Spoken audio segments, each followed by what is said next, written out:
belle bergerie. Oh, encore celui-là avec ses maths. Mais c'est les loulous. Mais oui, c'est encore moi. Dans le lot 550, je vous avais parlé un petit peu du produit scalaire. Je vous ai donné un petit peu quelques façons de calculer le produit scalaire, comment ça marchait. Cette fois-ci, on va voir un truc un petit peu spécial, une façon de calculer le produit scalaire quand on ne connaît que des longueurs. Donc, caméraman, on voit bien ça. Donc, la longueur d'un vecteur, en fait, la longueur d'un vecteur, c'est au carré, c'est le vecteur scalaire lui-même. C'est quand je fais un vecteur scalaire lui-même, c'est en fait sa longueur fois sa longueur, c'est sa longueur au carré. On en reparlera peut-être dans le lot 551 un jour. Donc sinon, norme de U plus V, c'est-à-dire la longueur de U plus V au carré, c'est U plus V scalaire U plus V. Je développe comme ça, un peu comme la double distributivité, ça fait U scalaire U. U scalaire V plus V scalaire U, c'est la même chose, ça fait 2 fois U scalaire V plus V scalaire V. Je distribue les 4 trucs. Donc norme de U plus V au carré égale norme de U au carré plus 2 U scalaire V plus norme de V au carré. Ça doit vous rappeler une identité remarquable, A plus B carré, celle qui est dans le lot 0,60. Alors pourquoi j'ai fait ça? Mon but c'est de calculer U scalaire V. U scalaire V, je vais l'isoler ici.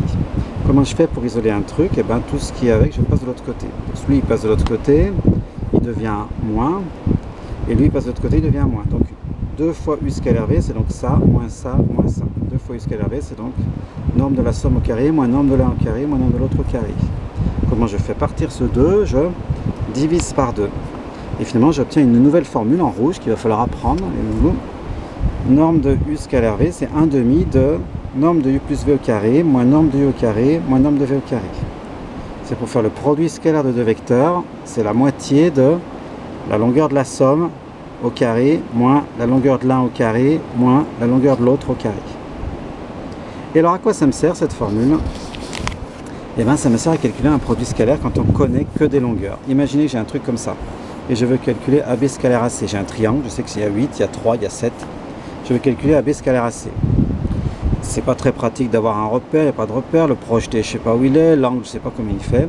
Et bien on va se servir de cette formule. Alors c'est quoi le premier truc qui vient à l'idée? C'est de prendre cette formule-là avec U et V qui sont AB et AC. C'est le premier truc normal qu'on a à l'idée. Sauf que c'est quoi le problème?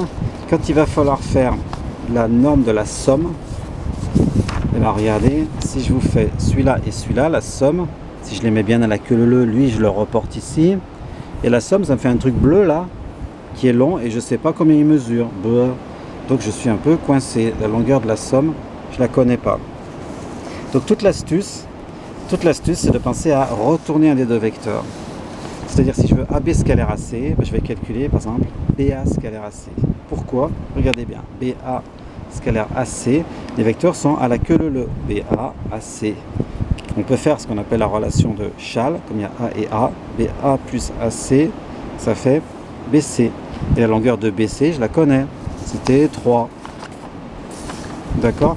Donc la longueur de BA plus AC, c'est la longueur de BC, ça fait 3. J'insiste au passage sur un petit truc. La longueur de BA plus AC, la somme des vecteurs, là, c'est pas la longueur de ça plus la longueur de ça. BA plus AC, c'est un vecteur qui fait BC. Donc la longueur de BA plus AC, c'est la longueur de BC, c'est 3. Ouais. Donc maintenant, on va reprendre la grosse formule rouge, là. Celle-ci là, avec BA et AC. Du coup, on a dit BA scalaire AC, c'est la moitié de longueur de la somme au carré, moins longueur de l'un au carré, moins longueur de l'autre au carré. BA plus AC, on a dit que ça faisait BC. La norme d'un vecteur, c'est la distance entre les deux points, donc je peux enlever les flèches et puis les doubles barres. Ça fait BC, donc ça au carré, ça fait BC carré. Ça fait BA carré, ça fait AC carré.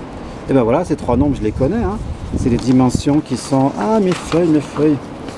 C'est les dimensions qui sont là, 7, 3, 8. Donc j'ai plus qu'à remplacer, ça fait 3 au carré, moins 8 au carré, moins 7 au carré. Je calcule tout ça et ça fait moins 52. Alors c'est pas tout à fait fini parce que ça c'est BA scalaire AC. Et la question c'était AB scalaire AC. Et ben AB scalaire AC, AB c'est comme moins BA, d'accord? Donc ça fait fait moins BA scalaire AC. Le moins, je peux le mettre dehors. Moins BA scalaire AC. BA scalaire AC, on a dit qu'il faisait moins 52. Moins 52, ça fait plus 52. Et donc avec ça, je suis arrivé à trouver le produit scalaire en connaissant uniquement les longueurs. Quand j'ai 3 longueurs d'un triangle, je peux calculer le produit scalaire. Donc ça peut être vraiment utile.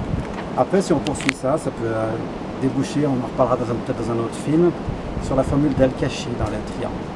Voilà, et ben allez, je vous laisse. C'est l'heure de la sieste. Caméraman, finissez sans moi.